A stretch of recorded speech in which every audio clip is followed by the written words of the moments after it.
Hello students, आज हम लोग बात करने वाले हैं हमारे नए टॉपिक की, जो कि है इलेक्ट्रोकेमिस्ट्री। अगर हम लोग बात करते हैं इलेक्ट्रोकेमिस्ट्री की, तो इलेक्ट्रोकेमिस्ट्री वो ब्रांच ऑफ केमिस्ट्री है जो इलेक्ट्रिकल एनर्जी को कन्वर्ट करती है केमिकल एनर्जी में, या फिर केमिकल एनर्जी को कन्वर्ट करती है इलेक्ट्रिकल एनर्जी में। तो हम कह सकते हैं कि यहाँ पर ये दोनों ही एनर्जी इक्विलिब्रियम पे है। अब हम लोग बात कर लेते हैं कि इलेक्ट्रोकेमिस्ट्री के अंदर हम किन सब्सटेंस के बारे में पढ़ने वाले हैं। तो इलेक्ट्रोकेमिस्ट्री में हम लोग पढ़ने वाले हैं कंडक्टर्स के बारे में, लेकिन उससे पहले मैं आप लोगों को इंसुलेटर के बारे में बताना चाहूंगी। तो इंसुलेटर वो सब्सटेंस है जो अपने में से इजीली इलेक्ट्रिसिटी को फ्लो नहीं होने देते हैं। ये हम लोग छोटी क्लासेस में पढ़ के आ चुके हैं। तो अब हम लोग बात कर लेते हैं कंडक्टर्स की। अगर हम लोग बात करते हैं कंडक्टर की, तो कंडक्टर वो सब्सटेंस है जो अपने में से इजीली इलेक्ट्रिसिटी को फ्लो होने देते हैं। नेक्स्ट हम लोग बात करते हैं कि कंडक्टर कितने टाइप के होते हैं। तो अगर हम लोग बात करते हैं कंडक्टर की, कंडक्टर अपने आप में दो टाइप के होते हैं, that is metallic conductor and ionic conductor. अगर बात करते हैं मेटेलिक कंडक्टर की, तो कोई भी ऐसे कंडक्टर जो मेटेलिक सब्सटेंस से फॉर्म हो रखे हैं, मेटल से फॉर्म हुए हैं, एलॉय से फॉर्म हुए हैं, उन्हें हम लोग कह देते हैं मेटेलिक कंडक्टर। और अगर हम लोग बात करते हैं आयनिक कंडक्टर की, तो एसिड बेस या फिर उनके सॉल्ट, इनसे जो कंडक्टर फॉर्म होते हैं उन्हें हम लोग कह देते हैं आयनिक कंडक्टर। अब हम लोग बात कर लेते हैं उन फैक्टर की जिनके ऊपर ये कंडक्टर डिपेंड करते हैं। सबसे पहले बात करते हैं हम लोग मेटेलिक कंडक्टर के बारे में। तो पहला पॉइंट है हमारा nature and structure of metal. Metal के नेचर को हम लोग अगर डिफाइन करें, तो यहां पर हमारा मतलब है कि उस मेटल के अंदर से कितना अमाउंट में, कितना इजीली इलेक्ट्रिसिटी फ्लो हो सकती है, इसके ऊपर डिपेंड करता है कि वो कंडक्टर कैसा होगा या फिर वो कितनी अच्छी कंडक्टिविटी को शो करेगा। फॉर एग्जाम्पल, अगर हम लोग बात करते हैं हमारे घरों की वायरिंग की, तो हम लोग वहां पर कॉपर, एल्यूमिनियम की वायर को यूज करते हैं रेदर देन द सिल्वर। इसका रीजन आई होप आप लोगों को पता है। नेक्स्ट हम लोग बात करते हैं नंबर ऑफ वैलेंस इलेक्ट्रॉन की। वैलेंस इलेक्ट्रॉन जो होते हैं वो डिपेंड करते हैं कि वहां पर पेयरिंग ऑफ इलेक्ट्रॉन किस तरीके से हुआ है। हम लोगों ने सॉलिड स्टेट चैप्टर के अंदर पढ़ा था कि पैरामैग्नेटिक सब्सटेंस, डायामैग्नेटिक सब्सटेंस, फेरो, एंटी फेरो, फेरीमैग्नेटिक सब्सटेंस क्या होते हैं। वहां पर इलेक्ट्रॉन का रोटेशन, इलेक्ट्रॉन की पेयरिंग ही डिपेंड करती है कि वो किस तरीके से इलेक्ट्रिसिटी को अपने में से फ्लो करेंगे। तो यहाँ पर अगर हमारे पास नंबर ऑफ वैलेंस इलेक्ट्रॉन ज्यादा है और पेयर्ड नहीं है, तो हम लोग कह सकते हैं कि वो नेचर में पैरामैग्नेटिक होंगे। और अगर हम लोग बात करते हैं वैलेंस इलेक्ट्रॉन जो पेयर्ड हैं और ज्यादा अमाउंट में पेयर है, तो हम कह सकते हैं कि वो मेटल डायामैग्नेटिक है नेचर में। नेक्स्ट हम लोग बात कर लेते हैं टेम्परेचर की।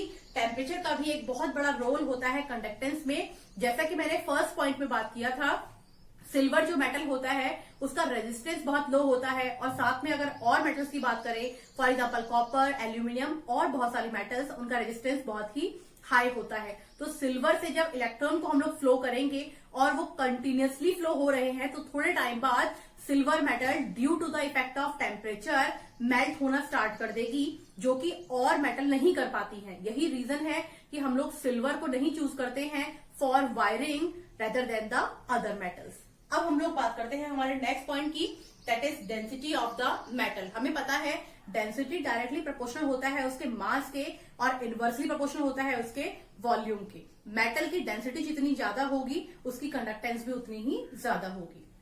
अब बात करते हैं इसके कुछ एग्जांपल्स की। एग्जांपल्स में हम लोगों ने लिया है एलॉयज, एग्जांपल में हम लोगों ने लिया है कॉपर, सिल्वर या फिर ग्रेफाइट। ग्रेफाइट एक मेटल नहीं है, ये एक नॉन मेटल है, लेकिन ये अपने में से इलेक्ट्रिसिटी को कंडक्ट कर देता है। नेक्स्ट हम लोग बात करते हैं आयनिक कंडक्टर की। इनके फैक्टर क्या क्या हैं। तो अगर बात करते हैं इनके फैक्टर की, तो नंबर 1 है इंटर आयनिक इंट्रैक्शन। इंटर आयनिक इंट्रैक्शन को हम लोग एज अ सॉल्यूट इंट्रैक्शन भी कह सकते हैं, यानी कि दो डिफरेंट सॉल्यूट का इंट्रैक्शन कितना अच्छा है उसके ऊपर भी डिपेंड करता है कि वो कंडक्टर स्ट्रॉन्ग कंडक्टर होगा या फिर वीक कंडक्टर होगा। नेक्स्ट हम लोग बात करते हैं solvation of ion. Solvation of ion जो है वो सॉल्यूट सॉल्वेंट इंट्रैक्शन के बारे में बात करता है। यहाँ पर हम लोगों ने पहले पॉइंट के बारे में बात की है जो कि सॉल्यूट सॉल्यूट इंट्रैक्शन को शो कर रहा था। नेक्स्ट पॉइंट जिसमें हम लोगों ने बात की है वो सॉल्यूट सॉल्वेंट इंटरेक्शन को शो कर रहा है। और सबसे लास्ट में अगर हम लोग बात करते हैं विस्कोसिटी ऑफ सॉल्वेंट की, तो ये हम लोगों को सॉल्वेंट सॉल्वेंट इंटरेक्शन के बारे में बात करता है। अब अगर हम लोग बात कर लेते हैं एग्जाम्पल्स की, तो यहाँ पर एग्जाम्पल होते हैं all the acids, all the base and all the salt. यहाँ पर फर्क नहीं पड़ता है कि वो एसिड स्ट्रॉन्ग है या वीक, वो कुछ अमाउंट ऑफ कंसेंट्रेशन हमें प्रोवाइड करेगा। बस फर्क यहाँ पर ये पड़ेगा, अगर हम लोग बात करते हैं स्ट्रॉन्ग एसिड, स्ट्रॉन्ग बेस या स्ट्रॉन्ग सॉल्ट की, तो वो ज्यादा कंडक्टिविटी शो करेंगे, और अगर हम लोग बात करते हैं वीक की, तो वो कम कंडक्टिविटी शो करेंगे। तो ये था डिस्क्रिप्शन हमारा कंडक्टिविटी को लेकर के।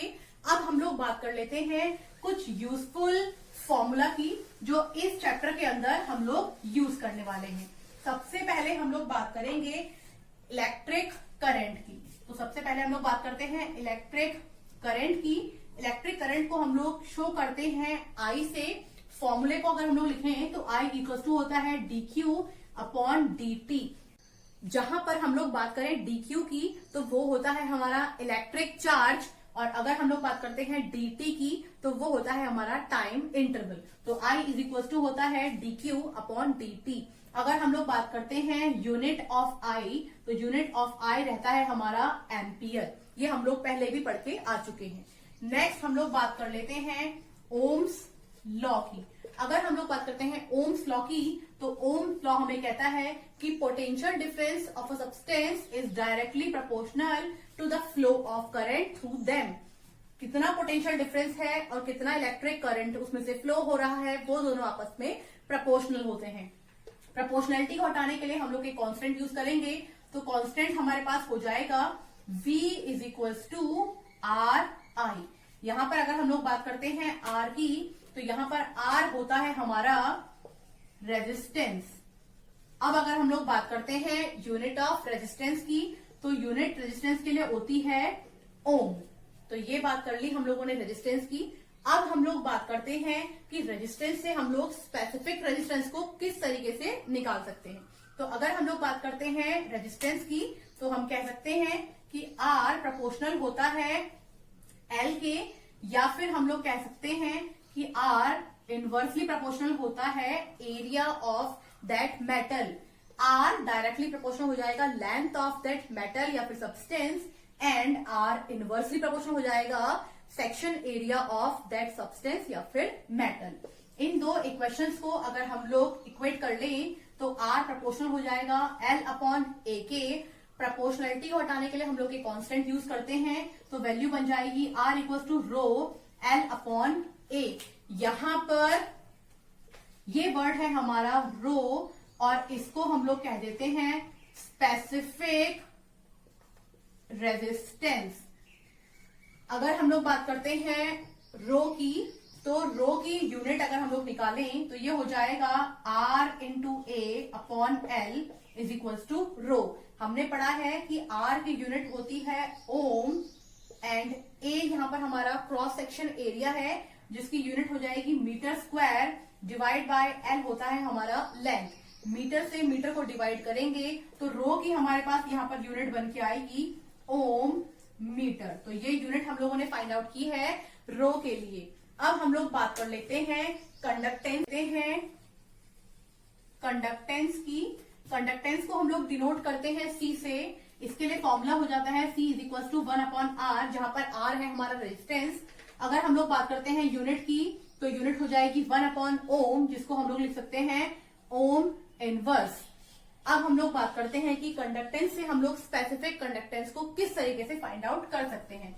अगर हम लोग बात करते हैं स्पेसिफिक कंडक्टेंस की, तो स्पेसिफिक कंडक्टेंस का सिंबल होता है कप्पा, और हमें पता है कि कप्पा इज इक्वल टू होता है 1 अपॉन रो।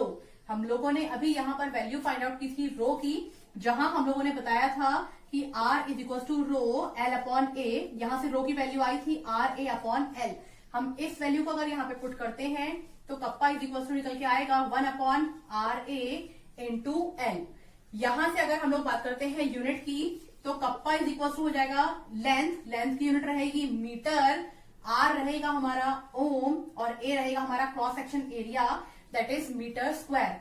मीटर से मीटर को कैंसिल आउट करेंगे तो यूनिट बन के आएगी हमारे पास 1/ओम मीटर, जिसको हम लोग कह सकते हैं ओम इनवर्स मीटर इनवर्स। तो ये यूनिट हो जाएगी हमारी कप्पा के लिए। हम लोग बात कर लेते हैं हमारे नेक्स्ट टॉपिक की, that is cell constant. Cell constant को हम लोग डिनोट करते हैं कैपिटल जी से, और cell constant is equal to होता है specific conductance divide by conductance, यानी कि कप्पा अपॉन सी।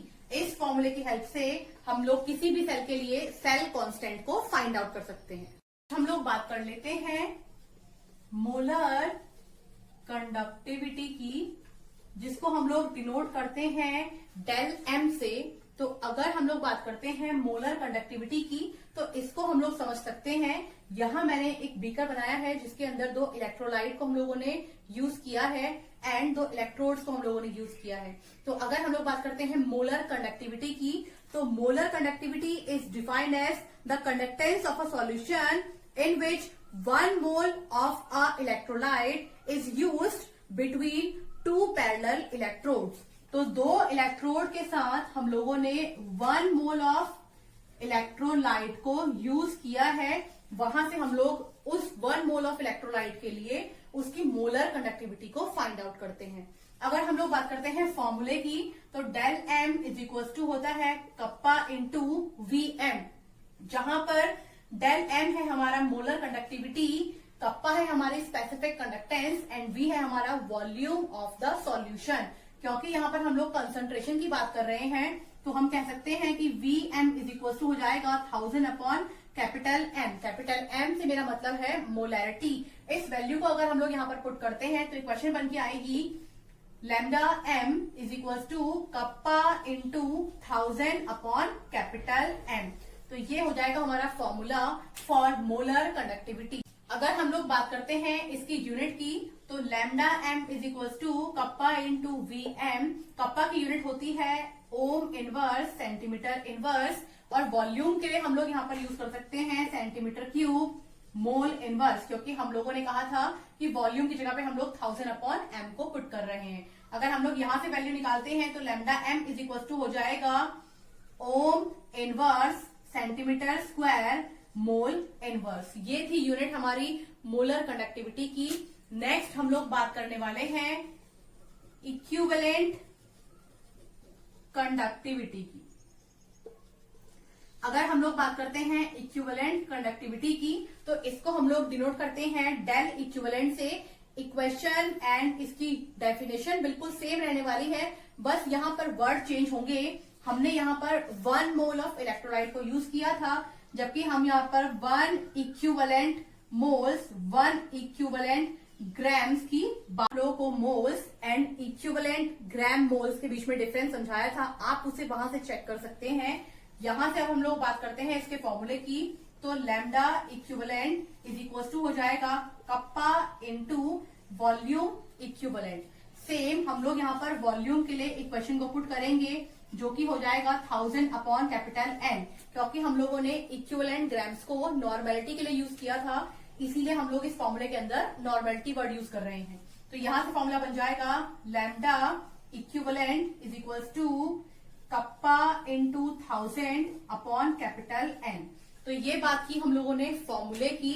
अब हम लोग अगर बात करते हैं इसकी यूनिट की, अगर हम लोग बात करते हैं इसकी यूनिट की, तो कप्पा के लिए यूनिट हो जाएगी ओम इनवर्स, और अगर हम लोग बात करते हैं नॉर्मेलिटी के लिए, तो यहाँ पर यूनिट हो जाएगी सेंटीमीटर स्क्वायर इक्विवेलेंट इनवर्स।